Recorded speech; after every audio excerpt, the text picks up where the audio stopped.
Good morning.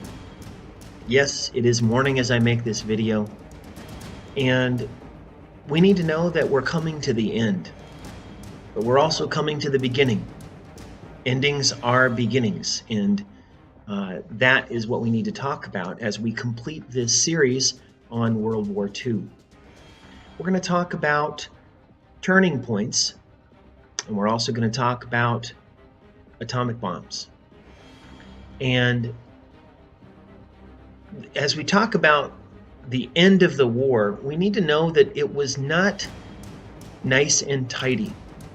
Even as we celebrate the end of the war, we need to recognize that there was an end of the war in Europe, and then there was an end of the war in Japan, even though we still talk about it as if it's all one big war. This didn't come easy. The Germans were now on their heels. The Nazis were defending their own homeland. They were no longer trying to expand their territory. The Allies had landed at Omaha Beach in Normandy, and so just realize that Omaha Beach, it's a code name for the location of the landing groups. And so from that point forward, the Allies had a beachhead, and they could continue to push forward, pushing east until they got to Berlin and would be able to overthrow this evil Führer. The Führer is Hitler. Führer in German means leader. And it became obvious that the Allies were gaining strength because the Americans had joined the war, and they kept pouring troops into the European theater. The wars in the Pacific were still going on, but the Allies were smelling victory. And as a result, they became a little bit overconfident. They thought that they would be able to mop up and clean up this mess that Europe had made. Particularly the Americans. Many American soldiers had not been battle tested. They were raw. The main issue in the Battle of the Bulge was trying to divide the armies and surround them, but also cut off Antwerp. Antwerp was a city in Belgium that was the supply source for the American army and the Allied armies. And so the German army, remember they were called the Wehrmacht. The Wehrmacht wanted to push through the American lines at the Ardennes Forest, and then they wanted to go up and capture Antwerp. They figured if they could capture Antwerp, or at least cut off the armies from Antwerp, they would cut off the supply lines. It was all about supply lines in this war, and as it is in pretty much every war. You can't have supplies where you're fighting. You need to get them from somewhere else. And so you have tanks and trucks that have to bring supplies, whether it's ammunition or food. And if you can cut off those supply lines, then the troops are at your mercy, and eventually they'll have to surrender. And this was true in many of the battles. It wasn't that all the troops died, it's that they ran out of supplies. So the Germans saw their last chance for a last gasp offensive. And the offensive took place in December of 1944. Now we call it the Battle of the Bulge. And when you look at maps, you'll understand. There was a line, and this line involved the German troops, I should say the German troops and the American troops. And the American troops would continue pushing the German troops. But what happened was Germany made one last attempt to break through the Allied lines right at the border of France and Belgium. This is the same story we've heard before. The Americans had basically sent their new troops to train where things seemed quiet. There was a quiet sector, and it'll be familiar to you. It was called the Ardennes Forest. And so the American troops were placed in the middle at the Ardennes Forest, and French and British troops were on the other side, and more experienced troops were elsewhere.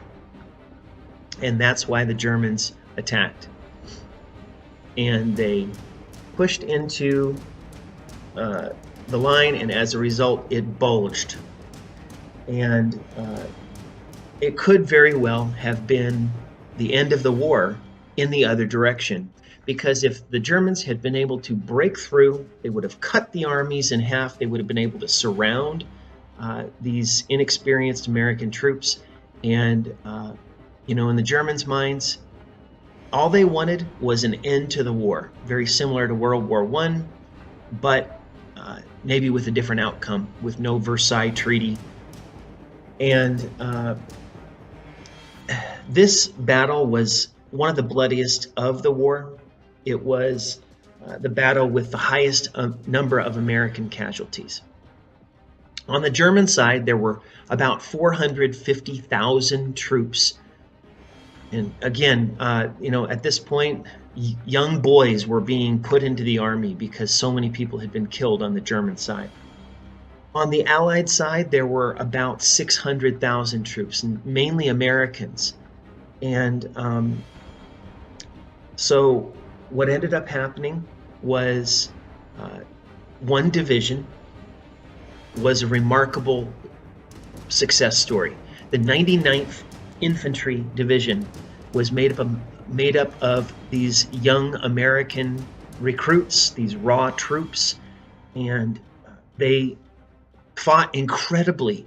So the incredible statistic for this 99th Infantry Brigade, this 99th Infantry Division of raw young American troops, they were outnumbered in their section 5-1, 5 Germans for every 1 American soldier. And yet they were able to eliminate the German soldiers at a ratio of 18-1. 18-1, that means for every 1 American who died in that battle, 18 Germans died. This was a massive victory for the Allies and the Americans in particular, and it's a source of pride for the United States to this day. It was also the end of the war.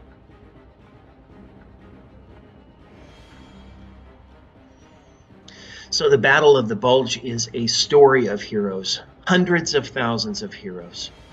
It was the bloodiest battle of World War II for American forces. There were 90,000 casualties and 20,000 dead among American troops. Remember, they had a force of 600,000. On the German side, out of 450,000, there were close to 100,000 casualties, and the number of dead is unclear, but it could have been twice as many as the Americans, or 3 times as many as the Americans suffered. And one hero in particular deserves mention, and his name is George S. Patton. And he was a general, and he commanded the forces that invaded Sicily at a very critical point in the war and drew away German attention from the Eastern Front. They were no longer able to fight against Russia. And then once troops landed in Normandy, Patton was one of those who pushed through Europe with his tank division.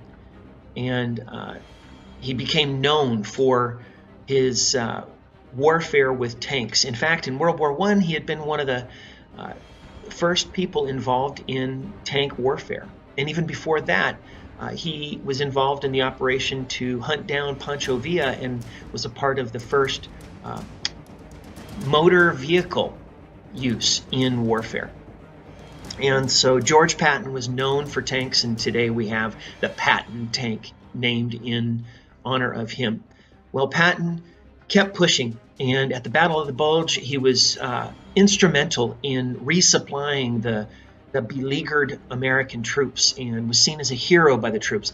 He had very colorful language, and when he gave speeches, he just kind of let it loose.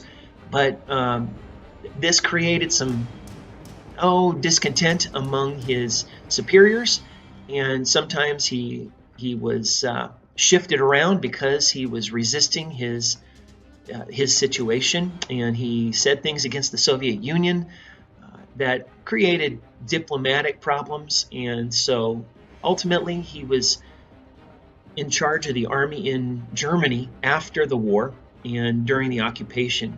But sadly, he died in a car accident in December of 1945. So not long after Americans had won the war, they lost one of its greatest war heroes, maybe appropriately, in a motor vehicle.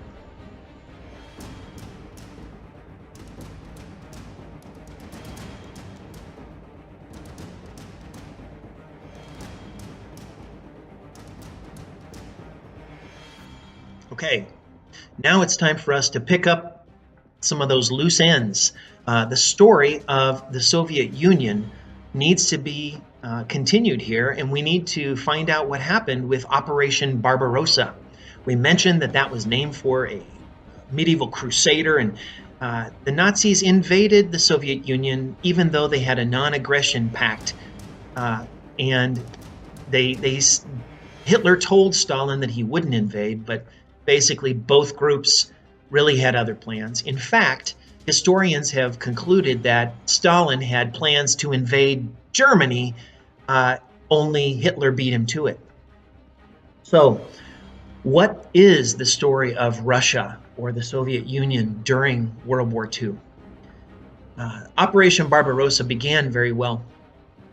The Nazis pushed into the Soviet Union without a whole lot of resistance, and basically Soviet troops were no match for the German Wehrmacht. But because Hitler had dawdled, it's kind of like the Roman Empire. We say that when Nero fiddled, when he didn't know what to do, Rome burned. And that's kind of what happened.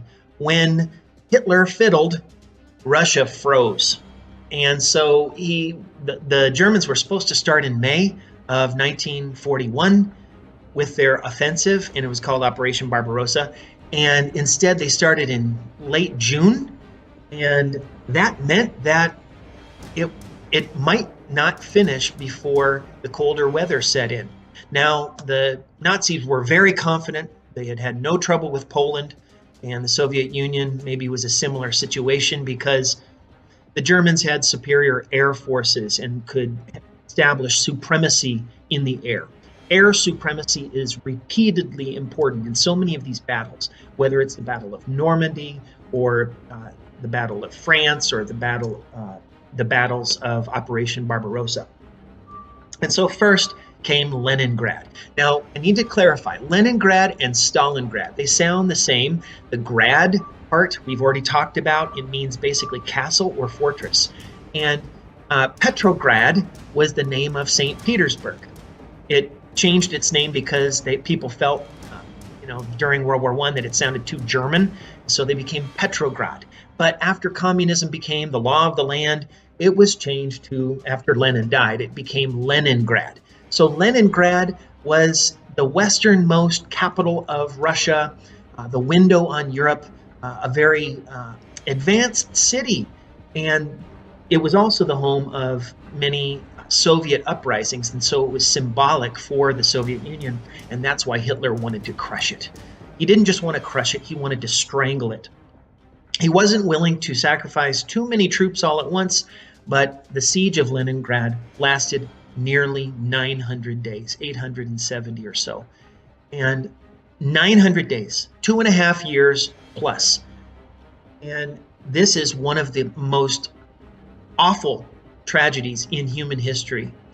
We understand the Holocaust to be an amazing tragedy. We understand numerous things in history to be terrible tragedies, including natural disasters. But this was not a natural disaster. This was one man, an evil man, ordering the starvation of millions of people. Now, sometimes the numbers, the facts and figures of wars are hypnotic. They're big numbers, and it's hard for our brains to process what they mean. with the siege of Leningrad, again, a 2.5-year siege, almost 3 years.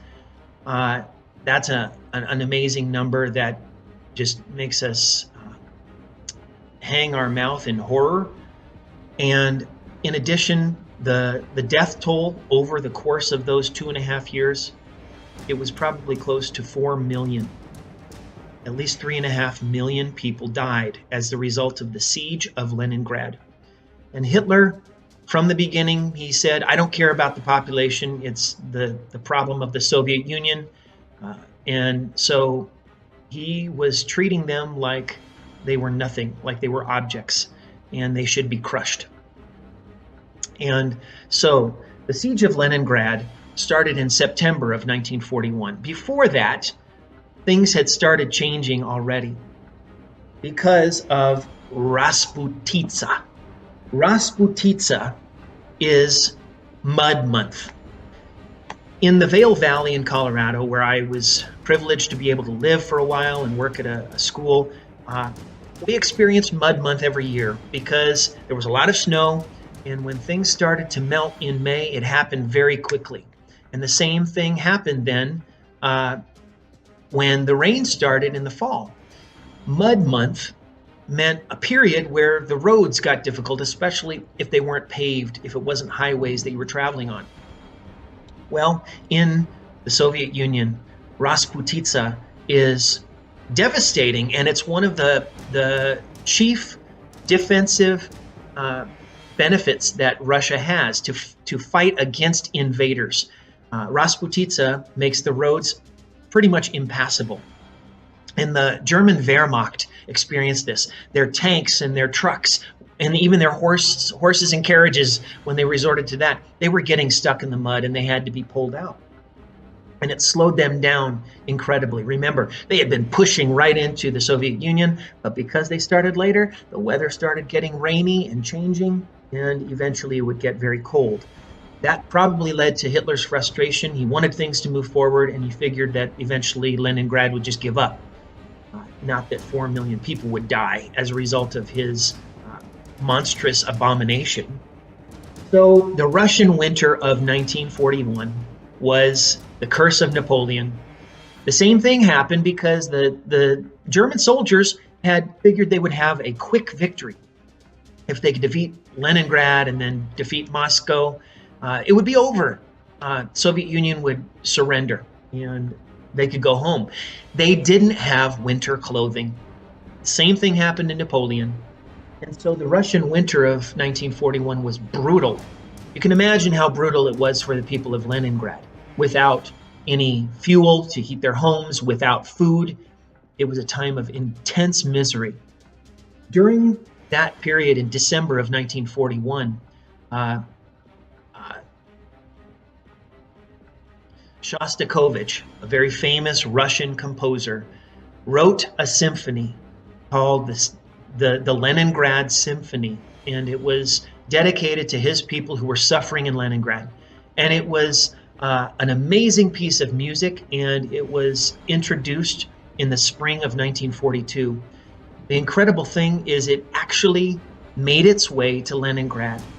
And the story of the Symphony of Leningrad being performed in Leningrad is one of those miracles of World War II.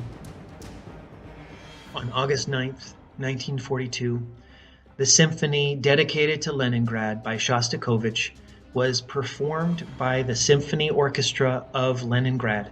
Yes, the people who were under siege, many of them had already died. They had seen their loved ones die. Not only that, but the people who played the symphony, they were so starved. They had faced the effects of malnutrition for so long that many of them fainted, and 3 people actually died during the rehearsals for the Symphony of Leningrad.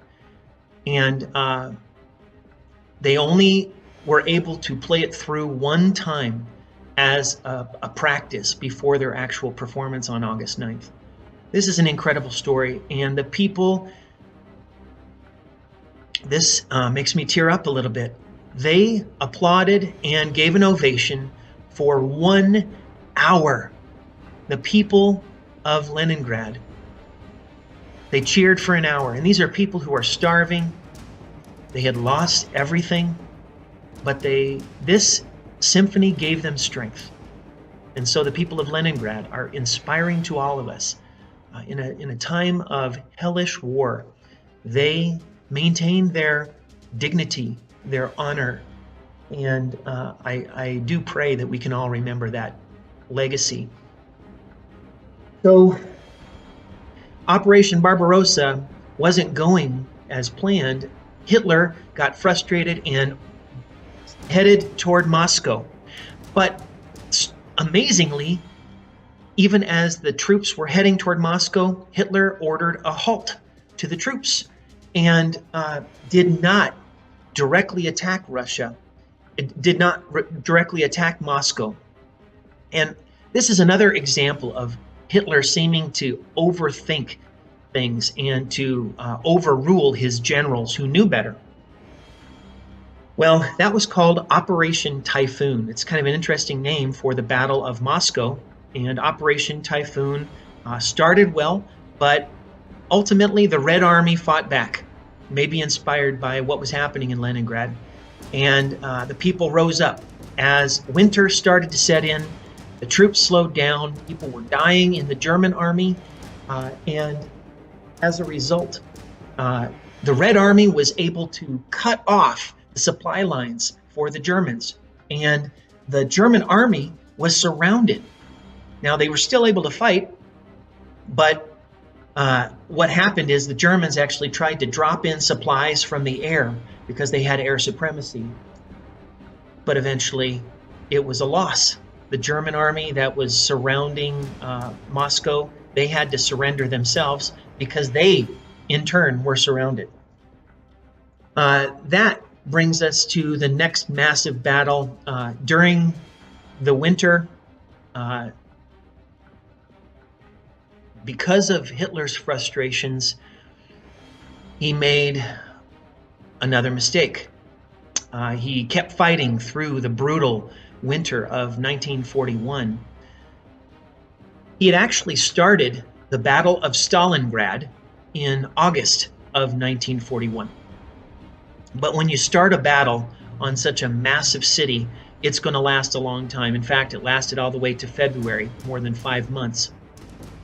And so the Wehrmacht should have taken over Stalingrad. In fact, the Luftwaffe, the Air Force, kept bombarding Stalingrad and basically pounded everything into rubble.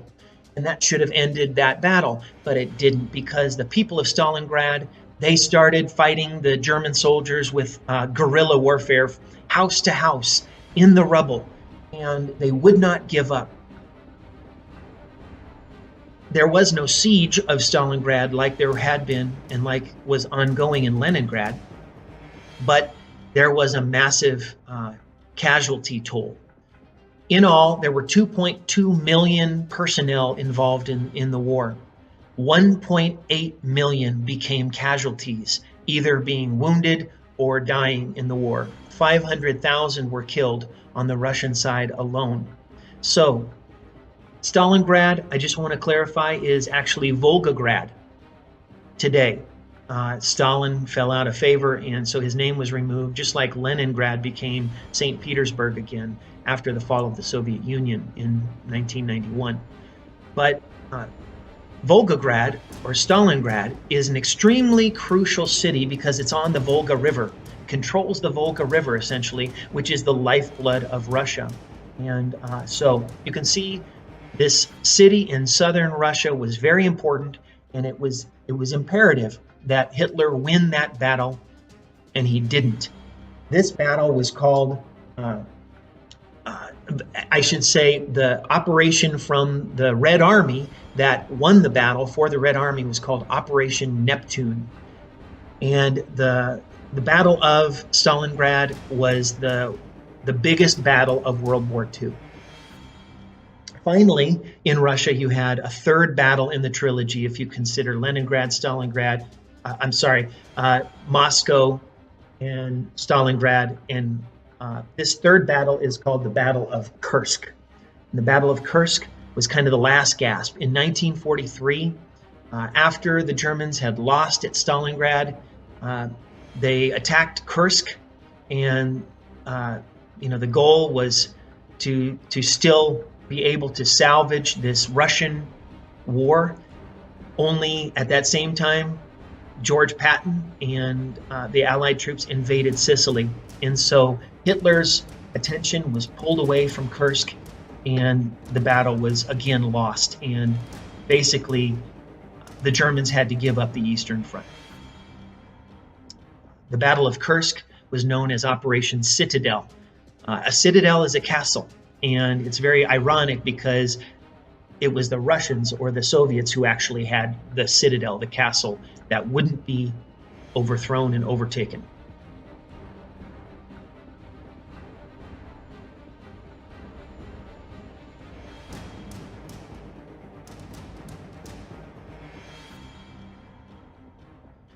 We're going to accelerate a little bit because the war is accelerating. The momentum is increasing for the Allies. We need to talk about another campaign that often gets left for the sidelines or left for last, as we're doing here. I want to emphasize the importance of this campaign. It's called the North Africa Campaign, and it involved two of the most famous generals in World War II. Bernard Montgomery for the British, for the Allies, and Erwin Rommel for the Germans. Rommel was nicknamed the Desert Fox, and Montgomery was nicknamed Monty. And Monty and the Desert Fox fought across North Africa. It started once Italy entered the war in June after the Battle of France. Basically, they came in for mop-up duty, and then immediately the British invaded from their colony or their protectorate in Egypt. They had troops in Egypt guarding the Suez Canal, and they had a relationship with Egypt that went back to the 1800s. The British went from Egypt into Libya and captured some cities, and that started already in 1940. So there were actually 3 operations in North Africa during the war. The Libyan and Egyptian conflict was called the Western Desert Campaign. It's kind of interesting because it's not that far west.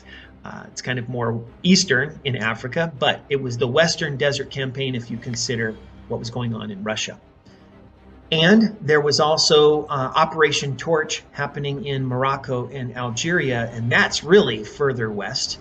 Algeria, remember, had a close relationship with France.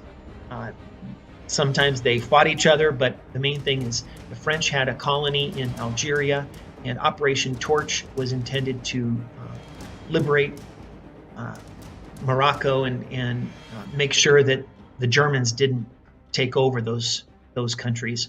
And finally, you had the Tunisia campaign. Tunisia is kind of right in the central of North Africa. It's the part that sticks out. The city of Tunis was built upon Carthage. And so those are the 3 campaigns that were going on simultaneously. And really, the main thing you need to know is one city made all the difference. And that city was called El Alamein. I've already talked to you about the Panzer tanks, which were the German tanks. And so Rommel took his Panzer tanks and he tried to invade Egypt.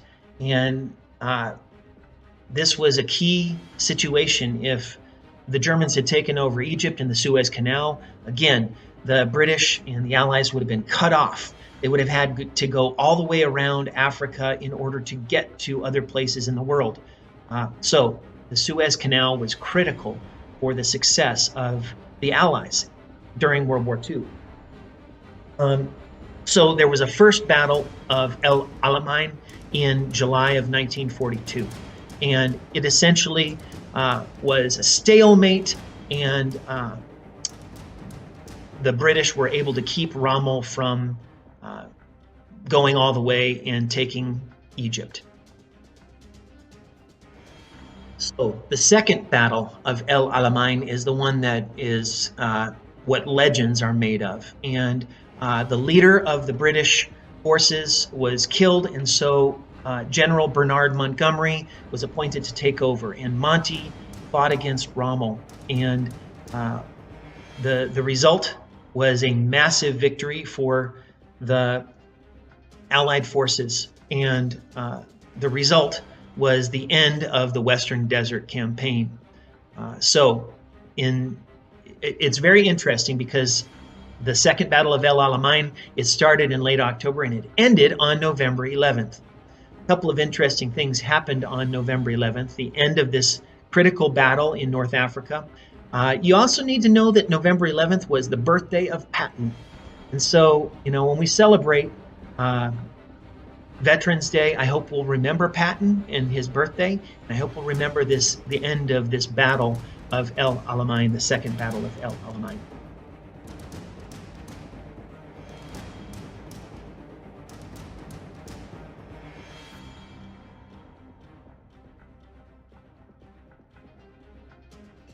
So we've come to the end, or maybe the beginning. And we need to talk again about D-Day and how significant that was on June 6th, 1944. Operation Overlord, the biggest amphibious assault in human history. Again, it conjures visions of the Trojan War and all the Greeks trying to go ashore and take the city of Troy. That's on the cover of a book that I have that I often teach from. This is called the Iliad by Homer. It's an ancient Greek telling of the story of the Trojan War, right? With the Trojan horse and all that. This is D-Day. This is what it looked like coming out of those transport ships and going toward the beach with hell raining down on top of the heads of these soldiers. So it's a profound image, one of the most famous from D-Day. So D-Day established the beginning of the end. And from that point forward, yes, you had the Battle of the Bulge, which was kind of the Germans' last stand, but that too was an Allied victory. In the meantime, or at the same time and even earlier than D-Day, you had new developments, and they had started much earlier than the planning for D-Day. In 1939, before the United States even entered the war, Albert Einstein got messages to FDR and said the Germans could develop an atomic weapon, and we need to do it first. Remember, Albert Einstein had to leave his homeland because he was Jewish. He was not safe there, and he became a U.S. citizen until the end of his life. So the Manhattan Project was begun. Started in 1939. It was under the direction of Major General Leslie Groves, and it grew to employ 130,000 people working on this project, and the whole time it was completely secret. The laboratory was in Los Alamos, New Mexico, and the head of the laboratory was physicist J. Robert Oppenheimer. Robert Oppenheimer is a legendary figure because he is basically credited with inventing the atomic bomb, not as a means for world domination, but for world peace. And so the Manhattan Project was working from 1939 forward. They were testing in 1944 and 1945, and that was why the war in the Pacific ended. Now, the war in Europe ended because Hitler eventually made too many bad decisions, and after D-Day, the Allies eventually pushed into Berlin, and Hitler took his own life in a bunker near Berlin. Well, what happened in the Pacific? We already talked about Iwo Jima and Okinawa, the island hopping that was getting closer and closer to the Japanese islands. But when the generals came to FDR, and later, after FDR died, President Harry Truman, was the one who had to make the toughest of all decisions. And the generals came to him and said, the loss of life will be catastrophic for everyone involved if the Allies invade Japan, because the Japanese were not going to surrender. They would fight to the death. And this was known from other places that we've already discussed, like Iwo Jima. So the decision was made to employ this atomic weapon, and ultra absolute secrecy was required. In fact, the USS Indianapolis was given the task of carrying the atomic parts to the location where they would be assembled, and no one could know about the Indianapolis, where it was, and what it was carrying. Well, unfortunately, the Indianapolis ran into Nazis, and they sank the or Japanese rather, and they sank the Indianapolis, and the sailors were in the water. Now they could have been rescued, but the Allies had to be so careful that they didn't give away that this atomic weapon was on board, and so those men, many of them died by shark attack in the water. The story of the USS Indianapolis is one of the greatest tragedies, along with the Arizona that was, so many, more than 1,000 people were killed almost instantly during Pearl Harbor. 2 atomic weapons had been created. One was called Little Boy, and the other was called Fat Man. And Little Boy would be the atomic bomb that was dropped by the bomber, the Enola Gay, on August 6th, 1945. It changed history. It's still changing history. Amazingly, the Japanese did not surrender, even though Hiroshima had been decimated in an instant. And so, on August 9th, the United States again dropped the Fat Man bomb, and on August 9th, Nagasaki was decimated and completely wiped from the map. Japan still didn't surrender. Finally, the message came, a secret message from the Allies, that the next target would be Tokyo. At that, the Japanese finally surrendered. So finally, the nightmare was over. Happily ever after, right? We can't say that about human history, except that there is a happy ever after in our future down the road, when we're able to experience the truth and joy and love that we were designed for. But sometimes it seems we're a long way from that. And at the same time, people were celebrating. VE Day took place on May 8th, 1945. It was Victory in Europe Day, and Americans and Europeans celebrated like never before. But there was also this uneasiness because the war wasn't totally over. It wasn't until August 15th, 1945, when the Japanese finally agreed to surrender. On board the USS Missouri, a battleship that was called Mighty Mo, on the deck of the Missouri, the peace treaty was signed, and basically the Emperor of Japan had to admit that he was not a god. He had to renounce the cult following that had been a big part of Japanese war fervor. The general in charge of the ceremony was General MacArthur. He did return. He was the one who had to leave the Philippines, and he said, "I shall return," and he did return. Only it took him a little while because he was delayed by a typhoon. Now, this was very important. MacArthur could have gotten there, but he chose to delay. In Vietnam, the country had been seeking independence against the French. During World War II, the French had basically lost their control, and the Japanese had come in and taken over Vietnam. When the Japanese were losing the war, they basically bailed out of Vietnam, and Vietnam became a democratic republic. The future looked bright. But France, after the war, wanted its colonies back. Now, the thing is, if MacArthur had signed the peace treaty with Japan earlier, it probably would have established a more stable government, and maybe Vietnam's history would have been different. But because of the delay, the rebels within Vietnam actually started fighting again, and they took over places of power, and that eventually would lead to what we call the Vietnam War. Decades down the road, but sometimes in hindsight, we see things that we should have done differently.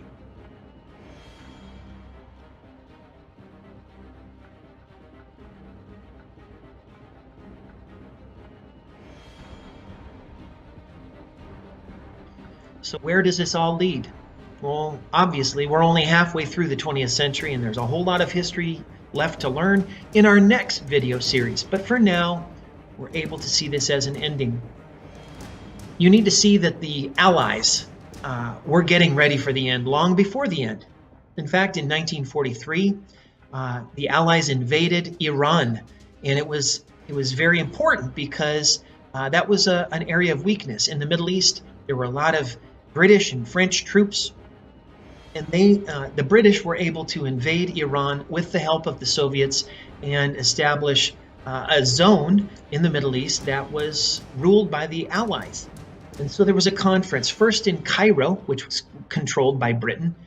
And at the Cairo conference, Winston Churchill, FDR, and Chiang Kai-shek, the leader of China, a very messy China and a messy leader of the Nationalist Party in China. But there were three leaders that met together to talk about what was going to happen. And basically, Chiang Kai-shek was promised that he would be able to have control of Taiwan after the war.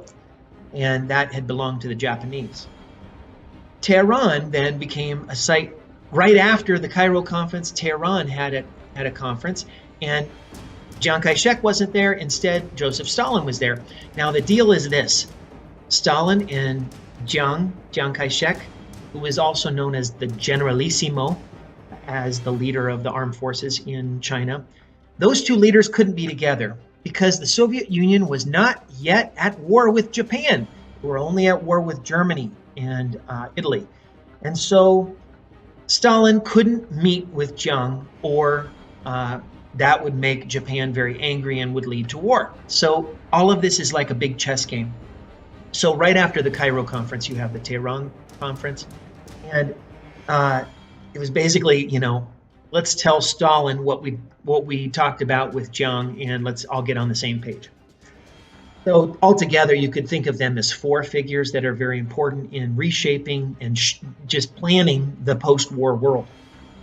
Another conference that's important is the conference at Bretton Woods.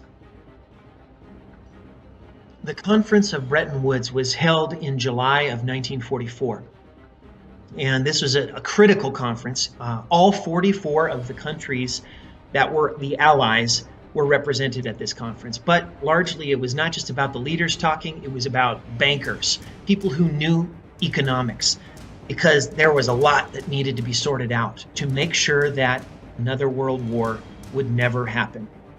So the Bretton Woods Conference actually came up with a pair of twins.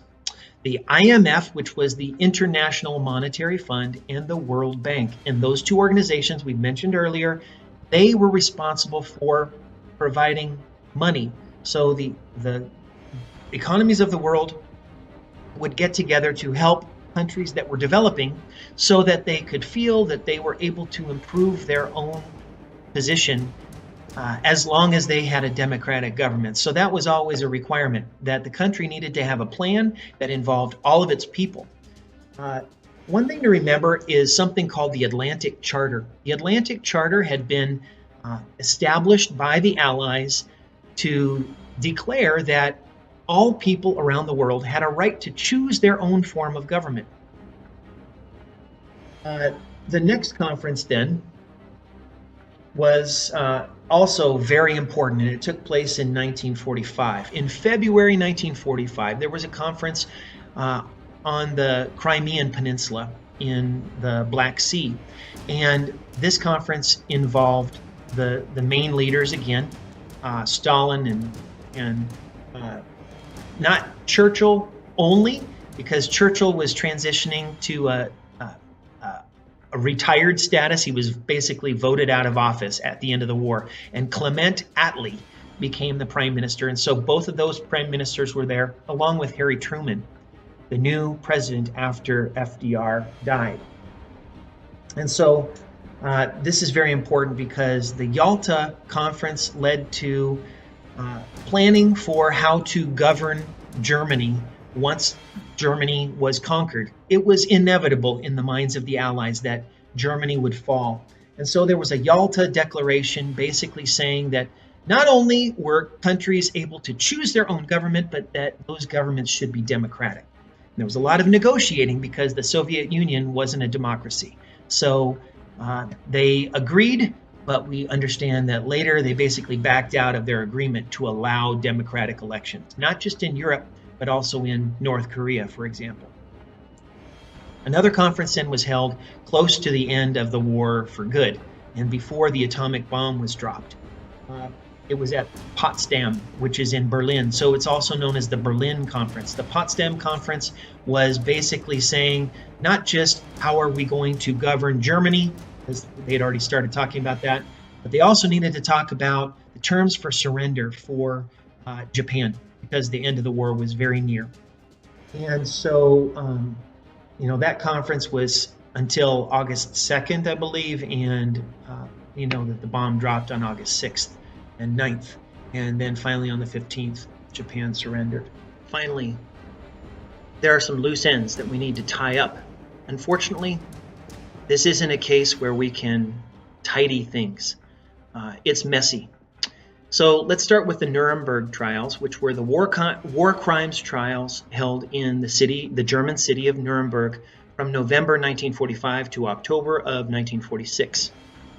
And many of the leaders of the Third Reich, of the Nazis, had been captured, but others had already committed suicide. We know that Hitler committed suicide, so did Joseph Goebbels. They committed suicide in the spring so that they wouldn't be captured. Others fled.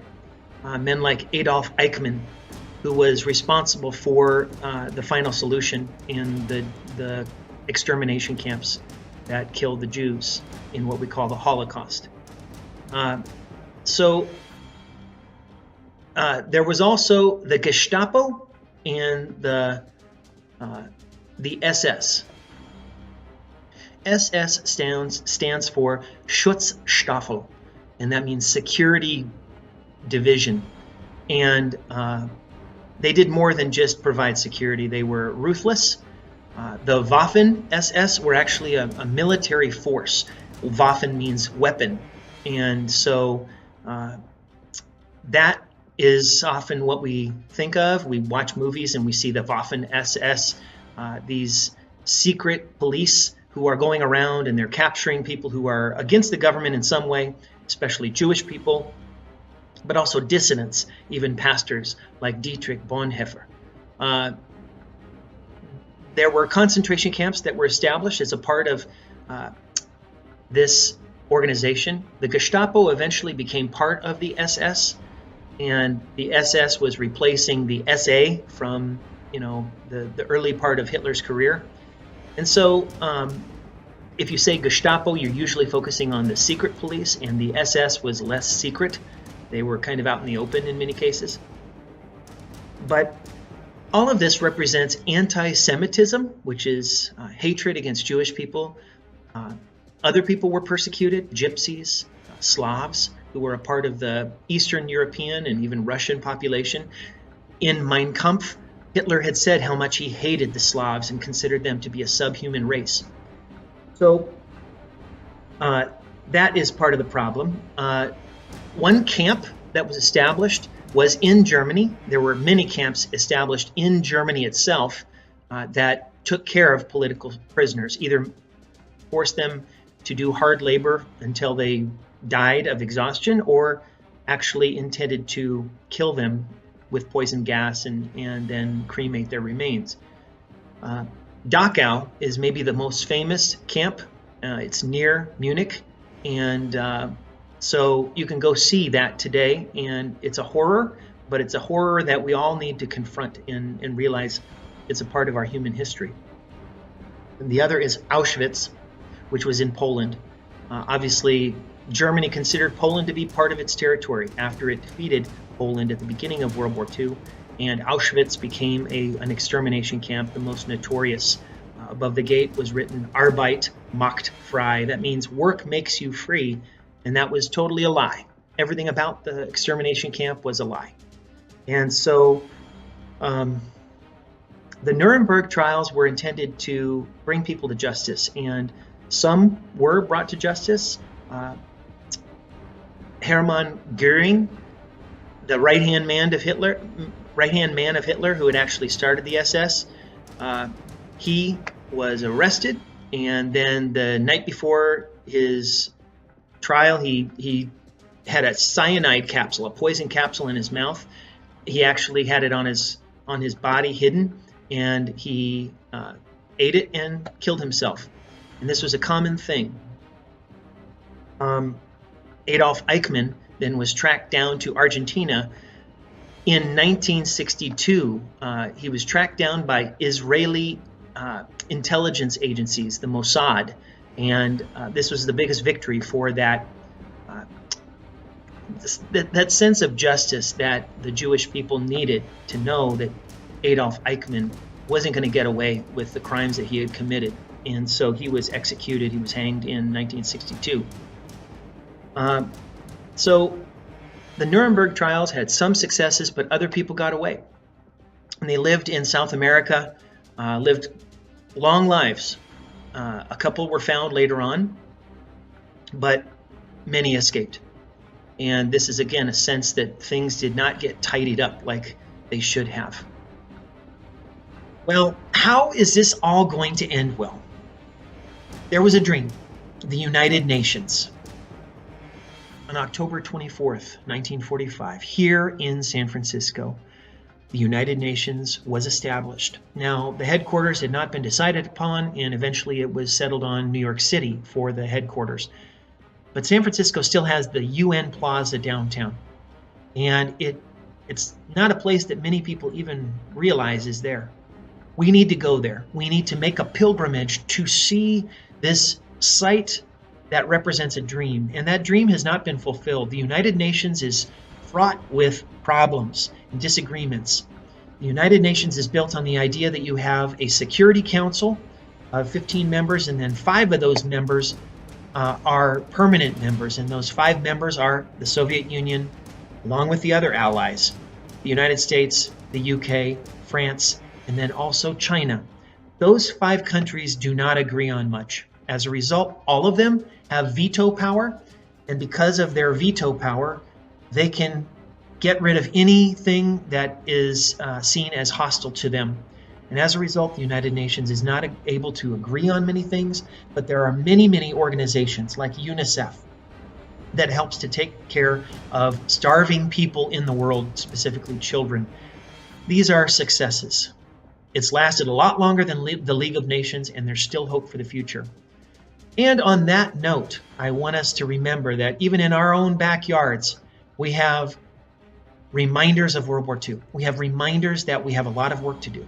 I challenge each and every one of you, and I challenge myself to keep the memory of World War II alive so that we can move forward, so that we can learn, so that we can grow, so that we can understand what peace is. Thanks for watching. God bless you all.